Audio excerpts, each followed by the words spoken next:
के study point में आपका स्वागत है। मैं प्रेजेंट हूँ नई वीडियो के साथ एक सिलोजिज्म पार्ट 3। तो मैं आपको बताना चाह रहा था कि एक क्वेश्चन में डाउट था सभी स्टूडेंट को कि उसमें वो सॉल्व कैसे होगा, क्योंकि वो उसको समझ में नहीं आ रहा था स्टूडेंट्स को। तो अब मैं आपको उसे बताना चाह रहा था कि आपको ये क्वेश्चन था वो, no watch is cycle, no cycle is motor bike, some auto are motor bike. So इस तरीके से आपको क्वेश्चन गिवन था। तो आपको क्या करना था, नो वॉच इज़ साइकिल, तो नो वॉच इज़ साइकिल, इन दोनों का कोई कनेक्शन नहीं होगा इनका यहाँ पे। उसके बाद बात करें तो no cycle is motor bike, तो नो साइकिल मोटर बाइक नहीं है, तो ये कनेक्शन कट कर दो यहाँ से, इधर से। अगर आप देखें some auto are motor bike, some auto जो है वो मोटर बाइक है, तो इसका मतलब मोटर बाइक और सम ऑटो का अलग बनाना होगा। इसके लिए कॉमन पार्ट ये हो जाएगा आपका। अगर आप दूसरे पॉइंट, एक चीज़ और है इसमें नोट करने वाली चीज़ कि आपको इसके अंदर कोई कनेक्शन नहीं है मोटर बाइक का और साइकिल का, लेकिन अगर आप देखें तो मोटर बाइक का कनेक्शन यहाँ तक जुड़ सकता है, क्योंकि इसमें पॉसिबिलिटी बनानी होती है। पॉसिबिलिटी के केस में बहुत ज़्यादा सोचना ज़रूरी होता है, क्योंकि अगर नहीं सोचेंगे तो फिर वो रॉन्ग हो जाएगा। 5 क्वेश्चन आते हैं, चाहे वो SBI PO हो या फिर कोई भी एग्ज़ाम हो IPPS का, उसमें 5 क्वेश्चन ही आपके आते ही आते हैं सिलोजिज्म के बेस पे।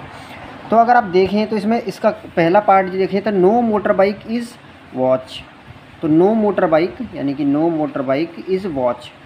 अगर वॉच देखें आप तो ये वॉच है, ये नो मोटर बाइक है। तो ये तो पॉसिबल ऐसा हो ही नहीं सकता कि कोई मोटर बाइक वॉच ना हो, क्योंकि आपको पॉसिबिलिटी बनानी है, इस तरीके से पॉसिबिलिटी बन जाएगी। तो नो और सम के केस में पॉसिबिलिटी बनानी पड़ जाती है। तो नो मोटर बाइक की साइकिल, तो कोई मोटर बाइक साइकिल नहीं है, बिल्कुल सही है, ये तो ऑलरेडी सही हो चुका है। तो सम साइकिल आर वॉच, कुछ साइकिल जो है वो वॉच हो सकती हैं, cycle and watch this one. तो इसका तो कोई कनेक्शन ही नहीं दूर दूर तक, तो ये तो कोई पॉसिबिलिटी हो ही नहीं सकती। तो नेक्स्ट चलते हैं, all motor bikes are watch, क्या सारी मोटर बाइक वॉच हो सकती हैं? ये भी नहीं हो सकता, क्योंकि कुछ पार्ट हो सकता है सम, तो इसमें ये भी नहीं हो सकता। तो ओनली वन आंसर है ये सेकंड पार्ट का आंसर यही आंसर होगा। चलिए स्टार्ट करते हैं। अभी नया क्वेश्चन है आपका पार्ट 3 में, आपका क्वेश्चन है ये सिलोजिज्म विद वेन डायग्राम है। तो no water is air, no fire is water, तो दो ही आपको स्टेटमेंट गिवन है और कंक्लूजन भी दो ही गिवन है आपको। तो आपको क्या करना है कि नो वाटर इज़ एयर, तो आपको वाटर और एयर का कनेक्शन कट करना होगा। You have to cut this because we have to make the relation. If question is giving the no water is air, तो then we have to make the cut with between the two Venn diagram. So because we have to show that there is no relationship between them. No fire is water, तो fire का और water का कोई connection नहीं है, ठीक है। तो अगर आप कंक्लूजन देखें तो no air is fire, no air is fire, तो इसका बिल्कुल सही है, नो एयर इज़ फायर। तो क्योंकि इसका अगर आप इसकी पॉसिबिलिटी बनाएं, क्योंकि इस तरीके से आप देखें इसको कनेक्शन इस तरीके से भी बना सकते हैं, ये वाला पार्ट आपका जो होगा वो इस तरीके से बन सकता है। तो आप देख सकते हैं इस तरीके से नो एयर इज़ फायर, तो इसका पॉसिबिलिटी रॉन्ग हो गया फिर ये, क्योंकि हमारे पॉसिबिलिटी बन रही है, यहाँ तक जा रही है। All fire is air, so all fire is air, तो फायर और एयर का कनेक्शन देखिए तो फायर और एयर, तो ऑल फायर तो हो नहीं सकता, सब पार्ट हो सकता है इस तरीके से ये पार्ट आपका हो सकता है इस तरीके से, या इतना भी कर सकते हो आप इसे, इतना भी कर सकते हो इसे इस तरीके से। तो अलग अलग तरीके से आपको, तो ये आपका रॉन्ग हो गया। तो इसमें आंसर आएगा नन ऑफ दीज। अगर आपको आंसर चेक करना होगा तो नन ऑफ दीज इसमें आपको टिक करना होगा। नेक्स्ट चलते हैं क्वेश्चन। अगर आप देखें पार्ट 3 की बात करें तो पार्ट 3 में एक क्वेश्चन है, some Frooti are Maaza, no Maaza is Slice, all Slice are Fanta. तो कंक्लूजन भी 2 ही गिवन है इसके और 3 स्टेटमेंट हैं आपको। तो इसमें देखो सम फ्रूटी आर माजा, कुछ फ्रूटी जो है माजा हैं, तो ये वाला पार्ट जो है फ्रूटी और माजा का कनेक्शन करता है। नो माजा इज स्लाइस, तो वो माजा और स्लाइस का कोई कनेक्शन नहीं है, स्लाइस का पार्ट बना दिया आपने, तो ये स्लाइस का पार्ट हो गया ये वाला, और इसका कोई कनेक्शन नहीं है। ऑल स्लाइस आर फैंटा, तो जितनी भी स्लाइस हैं वो फैंटा हो सकती हैं। तो अगर आप देखें तो some Frooti are definitely not Slice, कुछ फ्रूटी डेफिनेटली नॉट स्लाइस, तो ये तो सही आंसर है, क्योंकि डेफिनेटली नहीं हो सकती, फ्रूटी और स्लाइस का कनेक्शन है ही नहीं यहाँ पे, तो ये तो हो गया पास। नेक्स्ट देखिए, सम फैंटा आर डेफिनेटली नॉट माजा, कुछ फैंटा जो है डेफिनेटली माज़ा नहीं है। तो फैंटा का पार्ट ये है आपका, और ये आपका बिल्कुल सही होगा क्योंकि वो डेफिनेटली माज़ा का पार्ट है ही नहीं। तो क्वेश्चन नंबर 3 की तरफ चलते हैं। आई होप कि आपको समझ में आ गया होगा कि इसमें दोनों आंसर ही होंगे। और थर्ड पार्ट है ये, no cream is a lotion, not a single lotion is oil, every oil is shampoos. तो एवरी का मतलब होता ऑल। तो आपको ये मैं ऑलरेडी बता चुका हूँ फर्स्ट पार्ट में ही, बेसिक थिंग्स जो हैं कि कैसे कैसे आपको यूज़ करना है। तो आगे बढ़ते हैं। No cream is lotion. तो नो क्रीम इज़ लोशन का मतलब है कि क्रीम और लोशन का कोई कॉम्बिनेशन नहीं बनेगा, यहाँ पे कनेक्शन नहीं है किसी भी पॉइंट ऑफ व्यू से। अगर आप नेक्स्ट देखें तो not a single lotion is oil, यानी कि लोशन का और ऑयल का कनेक्शन नहीं रहेगा। उसके बाद आप देखें एवरी ऑयल इज़ शैम्पूज़। तो ऑयल जो है वो सारा, एवरी का मतलब ऑल ऑयल जो है वो शैम्पू में आएंगे। तो अगर आप देखें इसके पॉइंट ऑफ व्यू से तो आपको ये आंसर यहीं पे साफ दिख जा रहा है कि आपका आंसर क्लियरली अंडरस्टैंडिंग हो रहा है वेन डायग्राम के through. Some shampoos which are oil are cream as well as. तो कुछ शैम्पू जो हैं विच आर ऑयल, कुछ शैम्पू जो ऑयल हैं यानी कि इसके अंदर ऑयल भी होगा और शैम्पू भी होगा। तो वो उसके बारे में कह रहा है कि ये क्रीम एज वेल क्रीम हो सकते हैं। तो क्रीम नहीं हो सकते क्योंकि आपका पार्ट इसके अंदर ये, इसका कोई कनेक्शन ही नहीं बन रहा है, ठीक है। तो इसमें आपको ये पॉसिबिलिटी नहीं बन पाएगी इसकी।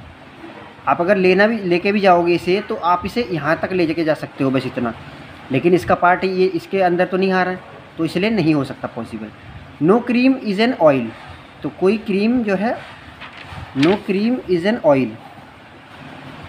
तो क्रीम और ऑयल का कनेक्शन आप देखें तो क्रीम और ऑयल तो कनेक्शन नहीं बन रहा है यहाँ पे, क्योंकि कोई भी क्रीम अगर आप देखें तो cream, no cream is oil. तो अगर आप देखें तो ऑयल का जो पार्ट है वो आप इसे यहाँ तक कह सकते हैं इस तरीके से, इस तरीके से। तो ये वाला पार्ट जो है ऑयल बन सकता है क्रीम और ऑयल का मिक्स करके। तो इसलिए ये स्टेटमेंट भी रॉन्ग हो गई, क्योंकि सम और नो का केस है, पॉसिबिलिटी बनानी ही पड़ती है। तो इस तरीके से आपको सॉल्व करने की कोशिश करनी है। आप, आई होप कि आपको अंडरस्टैंड हो गया होगा। ठीक, चलते नेक्स्ट क्वेश्चन की तरफ को। देखिए क्वेश्चन नंबर 4 है ये, और स्टेटमेंट गिवन है इसमें, all tubes are cubes, no cubes are is sky, no birds is sky. Conclusion ये है कि आपका no tube is bird, all bird being cube is a possibility. तो यहाँ पे पॉसिबिलिटी का केस आ गया, तो पॉसिबिलिटी यहाँ पे बनानी पड़ेगी आपको। You have to understand all the things. अगर आप बात करें यहाँ पे अगर स्टेटमेंट की ऑल ट्यूब्स आर क्यूब, तो सारी ट्यूब्स जो हैं वो क्यूब के अंदर आ गई इस तरीके से। इन दिस वे आपको ये अंडरस्टैंडिंग होना चाहिए कि ट्यूब्स आपकी क्यूब के अंदर हैं all. No cubes is sky, इसका स्काई का और क्यूब का कोई कनेक्शन नहीं है यहाँ पे। अगर आप नेक्स्ट देखें, नो बर्ड इज़ स्काई, तो बर्ड का और स्काई का कोई कनेक्शन नहीं है। तो अगर आप देखें स्टेटमेंट के बेस पे, नो ट्यूब इज़ बर्ड, तो नो ट्यूब, ये ट्यूब है और बर्ड है, यहाँ पे कोई कनेक्शन नहीं है इसके साथ। तो नो ट्यूब इज़ बर्ड ये सही है, क्योंकि ये कनेक्शन हो नहीं सकता, ये आंसर हो ही नहीं सकता कभी भी। उसके बाद all birds being cube is a possibility, तो सारी बर्ड्स जो हैं वो क्यूब हो सकती हैं। तो ये पॉसिबिलिटी बनानी है इसकी। अगर आप देखें तो सारी बर्ड्स जो हैं वो क्यूब में आ सकती हैं, इसके अंदर आ सकती हैं, बिल्कुल आ सकती हैं, क्योंकि आपको पॉसिबिलिटी का केस है। पॉसिबिलिटी के केस में आपको ये आ सकती है, क्योंकि आपको ये देखना है कि आपको कि क्यूब को डिस्ट्रीब्यूशन कितने बार हुआ है। अगर आप देखें तो यहाँ पे दोनों कॉमन आ रहे हैं, यहाँ पे इस तरीके से अगर आप देखें तो दोनों कॉमन हैं, तो इसके बेस पे आपको पॉसिबिलिटी बना सकते हैं इजीली, क्योंकि आपको कॉमन चीज़, you have to consider the common things all. So in this way आप पॉसिबिलिटी बना सकते हैं इस तरीके से, आप इस तरीके से, क्योंकि आपको पॉसिबिलिटी बनानी है। तो इसलिए इसका आंसर एक ये पॉसिबिलिटी हो सकती है, बस ओनली वन। नेक्स्ट चलते हैं क्वेश्चन 5 की तरफ को। स्टेटमेंट गिवन है इसमें भी same, only words are letter, mostly alphabet are words, no sentence alphabet. ठीक है, तो आप देखेंगे, आप कंक्लूजन भी गिवन है यहाँ पे, और उसके बाद हमें ओनली वर्ड्स आर लेटर, तो वर्ड्स आपका ये हो गया और लेटर आपका छोटा सा ये पार्ट हो गया। ओनली का मतलब वो तो फ्यू होता है, और ये आपका कुछ पार्ट है जो वर्ड और लेटर का कंबाइन है। तो मोस्टली का मतलब होता है, आपको बता भी चुका हूँ मैं कि मोस्टली का मतलब होता है few, alphabet are word, some mostly का सम भी सम होता है, मोस्टली अल्फ़ाबेट आर वर्ड। तो अल्फ़ाबेट हो गया और वर्ड हो गया, तो वर्ड का ये पार्ट है तो आपका ये कॉमन पार्ट हो गया। अगर आप देखें तो दोनों में नो सेंटेंस इज़ अल्फ़ाबेट, तो सेंटेंस का और अल्फ़ाबेट का कोई कनेक्शन है ही नहीं यहाँ पे। सेंटेंस ये आपका ये सेंटेंस हो गया और इस तरीके से आपका कोई कनेक्शन नहीं है इसमें। अब आपको कंक्लूजन पे जाना है। सम वर्ड्स आर लेटर, कुछ वर्ड्स लेटर हो सकते हैं। Some words are letter, some words are letter बिल्कुल हो सकते हैं, क्योंकि आपका पार्ट ही है इसका, इसके अंदर लेटर वर्ड्स भी हैं और लेटर भी हैं इसके अंदर कंबाइन, अगर आप इसमें देखें थोड़ा सा। उसके बाद अगर आप देखें दूसरा पार्ट कह रहा है कि सम वर्ड्स आर सेंटेंस, क्या कुछ वर्ड सेंटेंस हो सकते हैं? नहीं हो सकते, क्योंकि आपका कनेक्शन यहाँ पे है ही नहीं इसके साथ। सम लेटर आर अल्फ़ाबेट, कुछ लेटर अल्फ़ाबेट हो सकते हैं? लेटर और अल्फ़ाबेट नहीं, बिल्कुल नहीं हो सकते, क्योंकि इसका कनेक्शन यहाँ पे है और यहाँ पे ये वर्ड का कनेक्शन हो सकता है, अल्फ़ाबेट का और वर्ड्स का, अदरवाइज़ नहीं होगा। तो इसका आंसर बस एक ही होगा, ओनली वन फॉलोज कंक्लूजन। तो ये आपका आंसर था इसका। आई होप कि आपको अंडरस्टैंडिंग में आया होगा। अगर नहीं समझ में आया तो प्लीज़ कमेंट कर देना और वीडियो को लाइक एंड सब्सक्राइब कर देना, ताकि आपको वीडियो की अपडेट मिलती रहे। आज का चैप्टर यहीं तक था और नेक्स्ट पार्ट के लिए आपको वेट करना पड़ेगा। तब तक के लिए धन्यवाद, थैंक यू।